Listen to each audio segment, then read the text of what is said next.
Shalom, peuple de Dieu. Je vous salue dans le nom puissant de Jésus-Christ de Nazareth. C'est votre missionnaire, Michael Kova. Aujourd'hui, je vais vous entretenir sur un thème, la manifestation de l'Esprit de Dieu par et à travers le disciple de Christ. Et comme verset de base, 1 Corinthiens 12, 28 à 30. Et sans oublier que vous êtes à notre conférence des élus. Conférence des élus, les dons et ministères révélés. Et le thème d'aujourd'hui, c'est la manifestation de l'Esprit de Dieu par et à travers le disciple de Christ. Et comme texte de base, 1 Corinthiens 12, 28 à 30, que nous lisons. Et Dieu a établi dans l'Église, premièrement, des apôtres, secondement, des prophètes, troisièmement, des docteurs, ensuite, ceux qui ont le don des miracles, ceux qui ont les dons de guérison, de secourir, de gouverner, de parler diverses langues.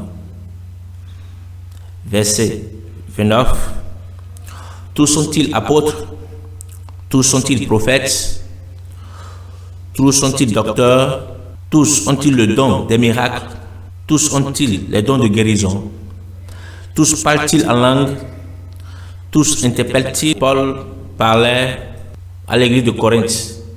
Vous savez, à l'église de Corinthe, il y a eu beaucoup de désordre et ils ont envoyé des questions à Paul et Paul a écrit cette lettre vers eux.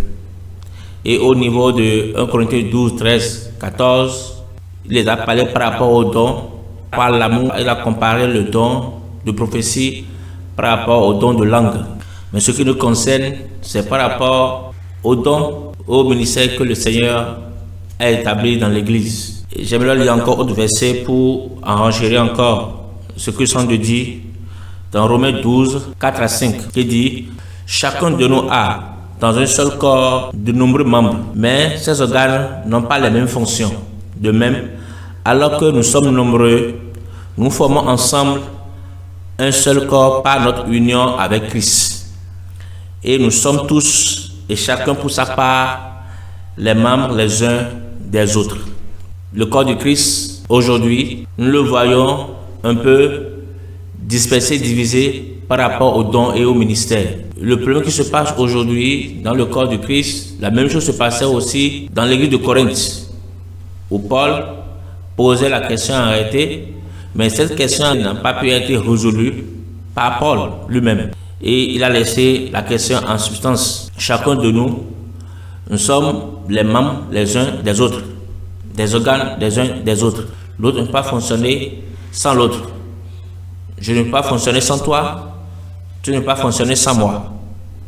Mais le problème que nous avons aujourd'hui dans le corps du Christ est divisé par rapport à ces dons, où on voit dans une église locale seulement le rôle du pasteur, dans d'autres églises locales le rôle de l'apôtre, dans d'autres le rôle du prophète seulement.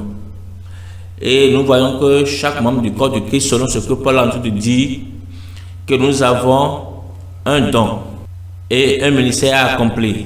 C'est pourquoi il parlait dans 1 Corinthiens 12, à partir du 12e verset, « Car comme le corps a plusieurs membres, et comme tous les membres du corps, malgré leur nombre, ne forment qu'un seul corps, ainsi en est-il de Christ. » Et quand nous descendons un peu bas, il dit ici, en verset 14, « Ainsi, le corps n'est pas un seul membre, mais il est formé de plusieurs membres. » Si le pied disait, « Parce que je ne suis pas une main, je ne suis pas du corps, ne serait-il pas du corps pour cela? Si l'oreille disait, parce que je ne suis pas un œil, je ne suis pas du corps, ne serait-elle pas du corps pour cela? » Voilà plusieurs questions. Quand vous lisez jusqu'en bas, vous allez voir beaucoup de choses. Et il dit au verset 23, il dit, « Et ceux que nous estimons les moins honorables du corps, nous les entourons d'un plus grand honneur.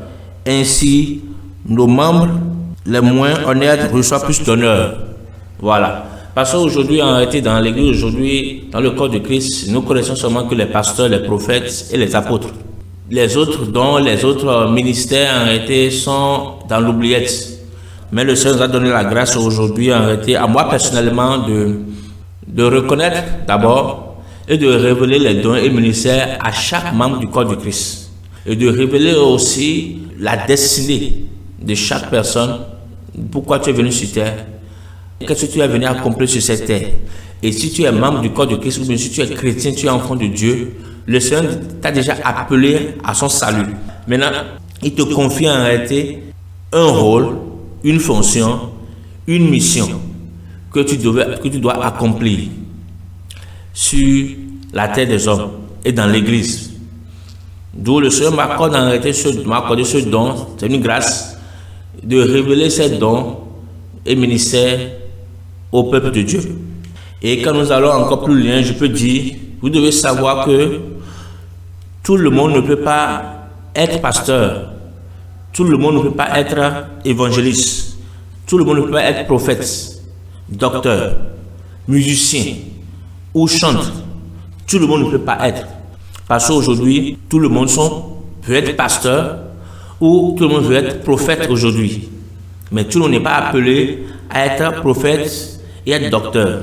Vous devez savoir qu'on ne devient pas pasteur ni évangéliste, on ne devient pas prophète.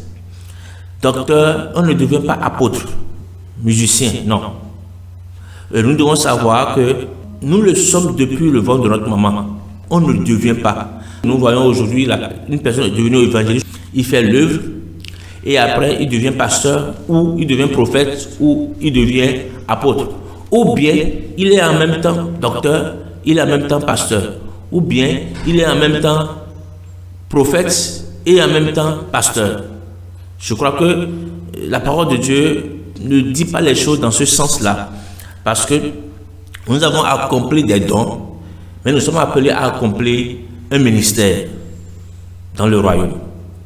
Je veux dire, on peut avoir le don d'apostolat et en même temps avoir le don de pasteur. On peut aussi avoir le don d'apostolat et en même temps le don prophétique. Ça, c'est au niveau du don.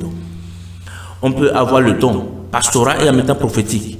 Le don d'évangélisation et en même temps pastoral. On peut avoir ça. On peut être apôtre en même temps et chante. Ça, c'est au niveau du don. Les dons se manifestent à travers nous. Mais le ministère se manifeste en nous. En nous. C'est à l'intérieur de soi. Le ministère se manifeste en nous. Mais le don se manifeste à travers nous. Et vous devez savoir, s'il s'agit du ministère, on ne peut pas être en même temps pasteur et en même temps être évangéliste. Non. Ou soit on est pasteur, ou soit on est évangéliste. Mais s'il s'agit du don, on peut exercer le don d'apostolat et en même temps exercer le don de chanteur. On peut aussi exercer le don de pasteur et en même temps exercer le don prophétique. Parce que le don, c'est au niveau de l'esprit. Nous allons lire Jérémie 1, 4 à 5. Le verset que nous connaissons. Avant que tu fusses formé dans le ventre de ta mère, je te connaissais. Et avant que tu fusses sorti de son sein, je t'avais consacré et je t'avais établi prophète des nations. Ça, et c'est Dieu qui parlait en réalité à Jérémie, qu'il le connaissait depuis le ventre de sa mère, qu'il a déjà consacré prophète des nations. La même chose aujourd'hui en réalité avec le Saint-Esprit en nous, nous sommes déjà consacrés en réalité pasteurs dans le ministère, d'autres sont déjà consacrés en réalité prophètes dans le ministère, mais c'est juste le temps n'est pas encore accompli pour que cette personne en réalité puisse manifester ce ministère. Même le don aussi. Nous avons déjà reçu le don dans le ventre de notre maman depuis. Mais avec la situation de la vie, des épreuves en réalité, nous n'arrivons pas à éclore ces dons. Mais les dons sont déjà innés en nous. On ne le devient pas. On est. Aujourd'hui, le Seigneur va nous faire grâce de connaître en réalité qui, quand je prends telle personne, tel don qu'il a, tel ministère et qu'il a. Parce que le Seigneur m'a donné la grâce de répondre en réalité à la question de Paul. Nous allons aller plus loin, ce que Paul aussi avait dit dans Galates 1, verset 15. Mais lorsqu'il plut à celui qui m'a fait mis à part dès le sein de ma mère et qui m'a appelé par sa grâce a révélé en moi son Fils, afin que j'annonçâme parmi les païens aussi. Je ne consultais ni chair ni sang. Paul était seul avant et massacrait l'église. Le Seigneur l'a appelé à son service. Mais c'est à ce moment-là que le don s'est manifesté, que Dieu a appris à manifester ce don en lui. Mais en réalité, Paul l'est déjà dans le ventre de sa maman. Il est déjà appelé par la grâce de Dieu. C'est parce qu'en temps, il n'a pas encore rencontré la grâce qui est Jésus-Christ. Mais aujourd'hui, quand il a rencontré la grâce, ses dons et ses capacités que Dieu a mis en lui, et le ministère que Dieu lui a confié, s'est éclore. Et là, il va le manifester. C'est de ça il parlait.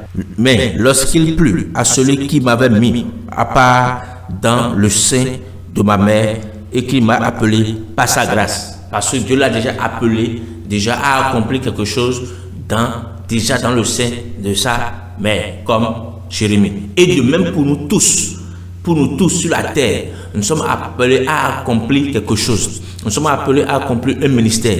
Nous sommes destinés à accomplir quelque chose pour le Seigneur dans le corps du Christ.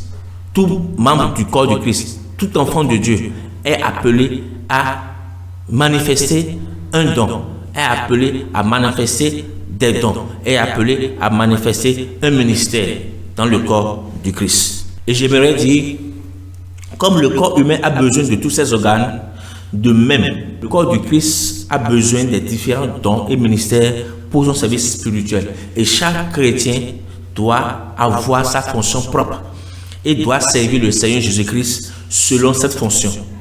D'où nous avons une fonction à accomplir. Et c'est ça Paul dit dans 1 Corinthiens 12, verset 28, que Dieu a établi dans l'Église des apôtres et il a donné des dons de guérison, des dons de miracles à chaque personne. Mais c'est de savoir qui a le don de guérison, qui peut avoir le don de miracle, qui peut être apôtre, qui peut être docteur, qui peut être évangéliste. C'est une question pour la poser, mais que le Seigneur nous a donné la grâce de répondre à cette question. Et quand on parle des dons spirituels, le don spirituel est la capacité divine que Dieu donne librement à notre esprit régénéré d'opérer dans le spirituel. Au niveau du verset 4 de 1 Corinthiens 12, il dit, il y a diversité de dons, mais le même esprit. Il y a diversité de ministères, le même Seigneur. Il y a diversité d'opérations, mais le même Dieu qui opère tout en tous. Nous avons diversité de dons, nous avons diversité de ministères, nous avons diversité d'opérations. Et je dis, s'il s'agit du don, nous pouvons exercer le don d'apostolat et le don de pasteur. Mais s'il s'agit du ministère, nous ne pouvons pas accomplir deux ministères à la fois. En Christ, toute personne est appelée à exercer et à manifester un ou plusieurs dons. Mais à la base, chaque personne en Christ peut exercer et manifester deux dons. Chaque personne en Christ est appelée à accomplir un service. Je ne dis pas du ministère. Mais la nuance est que tout le monde n'est pas appelé dans le service d'autorité, dans le ministère d'autorité. Non, quand je parle du ministère d'autorité, je parle de apôtres, évangélistes, prophètes, pasteurs et docteurs. Les 5 dons d'autorité du ministère. Je parle d'apôtres, prophètes, évangélistes, docteurs et prophètes. D'où il y a les 5 dons ministériels. Mais tout le monde n'est pas appelé à exercer dans les 5 dons ministériels. Mais Dieu donne un ministère à chaque personne. Et le Seigneur nous a donné la grâce de révéler ces dons à chaque membre du corps du Christ. Je parle de le style d'opération est lié parce que nous avons diversité d'opérations. Le style d'opération est lié à l'appel de Dieu sur la vie de chaque membre du corps du Christ. Donc, le style d'opération est lié à l'appel de Dieu sur la vie de chaque personne dans le corps du Christ. Cet appel est attaché spécialement à un don spécifique lié à chaque membre du corps du Christ. D'où le style d'opération est lié à un don spécifique dans le corps du Christ. Voilà un peu aujourd'hui ce que je vous annonce en réalité, que le Seigneur nous a fait la grâce en réalité de reconnaître les dons et ministères de chaque personne dans le corps du Christ. Pas seulement les dons et ministères, mais le cahier de charge, la mission de la personne sur la terre. Dieu nous a fait la grâce de révéler tout ça et de répondre en réalité aux interrogations de Paul pour que chaque personne retrouve sa place dans le corps du Christ et revienne. Peut-être la personne est déjà pasteur, mais en réalité il n'est pas appelé à être pasteur. Ou bien il est dans le ministère pastoral alors que ce n'est pas son ministère. Tu vois, le Seigneur m'accorde en réalité de redéfinir en réalité ses bases à ces gens de personnes pour qu'ils connaissent à quoi Dieu les a appelés. Parce que au ciel, nos œuvres vont nous accompagner. Maintenant, si tu n'es pas dans l'œuvre où Dieu t'a demandé de faire, qu'est-ce que tu vas aller présenter au ciel? Voilà, c'est pourquoi le Seigneur m'appelle en réalité à révéler à chaque personne du corps du Christ son don et ministère. Je sais plusieurs personnes en train de prier, en train de jeûner, ou bien ils sont confus dans leur appel, ou bien ils ne savent même pas à quoi Dieu les appelle, ou bien ils sont dans une situation, ou bien ils sont dans l'appel, mais ça ne marche pas, rien ne marche. Je peux te dire que parce que tu n'es pas à la bonne place. Si tu es à la bonne place, tu réussiras à quoi Dieu t'a appelé, parce que on dit toujours Dieu donne l'appel. Quand Dieu nous appelle, il nous donne une mission, il nous donne la provision. Mais cette provision en réalité est liée au chemin là où Dieu t'a placé. Exemple, si Dieu t'a appelé prophète et il a donné une vision, un message, il a donné aussi la provision. Mais tant que tu n'es pas prophète et tu es devenu apôtre, tu ne peux pas jouir en réalité de cette grâce, de la provision que Dieu a mis en réalité pour toi. C'est pourquoi il y a la guerre dans le corps du Christ, parce que l'autre est pasteur, et si il ne sait même pas s'il est pasteur ou bien il n'est pas pasteur, il est pasteur, et si le vrai pasteur arrive maintenant, il y a combat entre eux. Parce que l'autre va dire, il a pris ma place, il veut prendre ma place. Alors que chacun de nous, nous avons une place dans le corps du Christ. Nous avons une place et que personne ne peut nous enlever. C'est de connaître sa place, c'est de connaître sa fonction dans le corps du Christ. Et le Seigneur a fait la grâce de révéler individuellement à chaque membre du corps du Christ ses dons et ses ministères. Maintenant, comment je peux savoir si j'ai le don de guérison? Comment je peux savoir si j'ai le don de miracle? Comment je peux savoir si j'ai le don de prophétie?